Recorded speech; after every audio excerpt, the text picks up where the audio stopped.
Politics is not about voters anymore. The interests of ordinary people are ignored day in and day out, but propaganda prevails. That's why some mainstream media outlets always have something positive to say about the Biden administration. An administration under which the country is suffering a massive crisis. Rampant inflation, unsafety, and a weak southern border? Whoever talks about these problems is just a conspiracy theorist, a far-right extremist, and the like. But the question arises, what are the accomplishments of the Biden administration?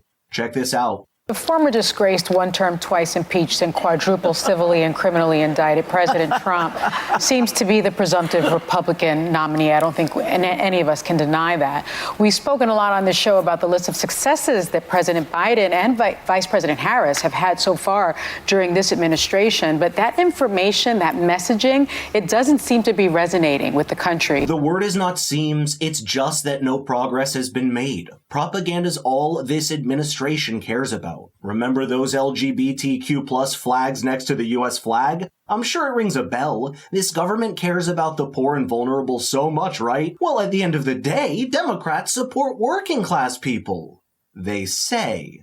Not in a million years. This facade is there just to give off the feeling that Biden is doing something positive for the country. If you look at the world around you, it's easy to understand this. Drag queens teaching children in schools, hypersexualized school programs, and even black-owned businesses being robbed.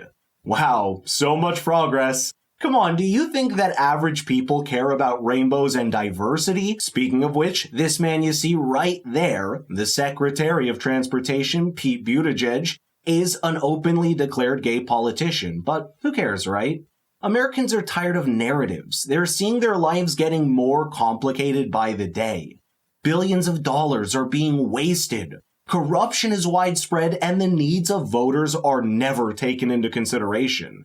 Unless it's the whims of social justice warriors, of course. That said, let's see what the real accomplishments of the Biden administration are, if any. What would you list as the administration's accomplishments, or at the very least, why hasn't this administration been able to find that bridge with more voters and the GOP? Oh, God. Well, I think that the biggest accomplishment that, of course, I spend the most time working through. Okay, let's stop for a moment. First off, who said, "Oh, God"? In case you didn't catch it, here it is again. Oh, God. Who said that? Yet to be determined, but honestly, it's really hard to cite any accomplishments of the Biden administration. It's like taking an exam you didn't study for. You're nervous not because you've never taken an exam before, but because you don't know what's coming. Honestly, I would also sigh because I would not be able to find an answer. After almost 3 years of presidency, Sleepy Joe hasn't done anything positive for the country. Well, what can you expect from a senile man who can't even put two sentences together?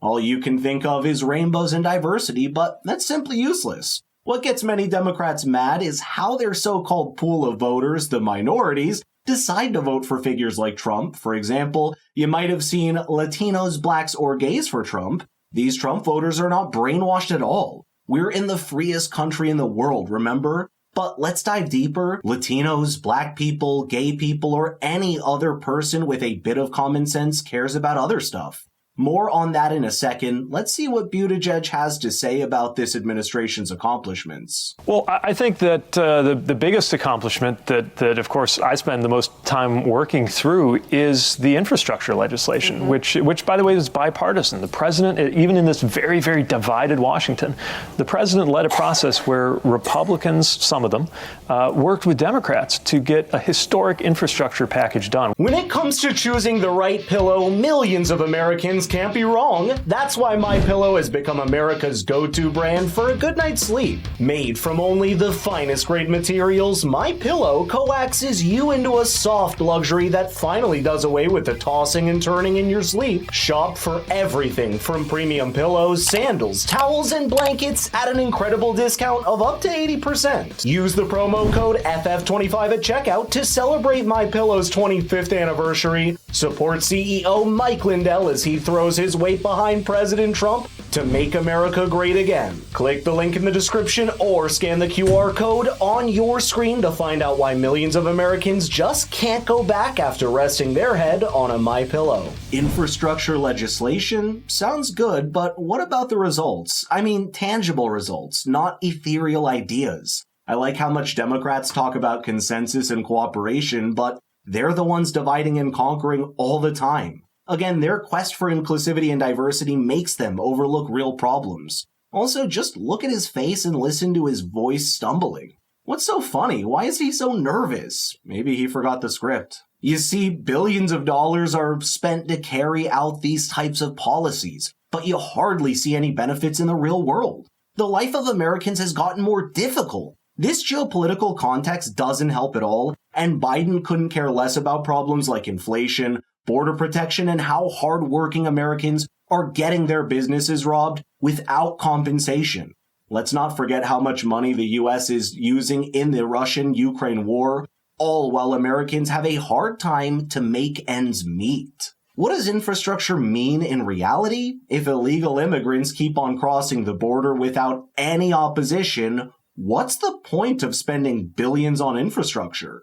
And let's not forget the disaster of East Palestine, Ohio.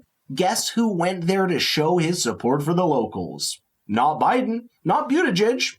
Trump was there. Funny enough, Sonny Hostin dissed Trump multiple times, but rest assured she will hardly talk about Hunter Biden's laptop. If Trump gains popularity and Biden loses it, it's not accidental. It's because Trump talks about the problems Americans face, while Biden just acts as if he's doing something.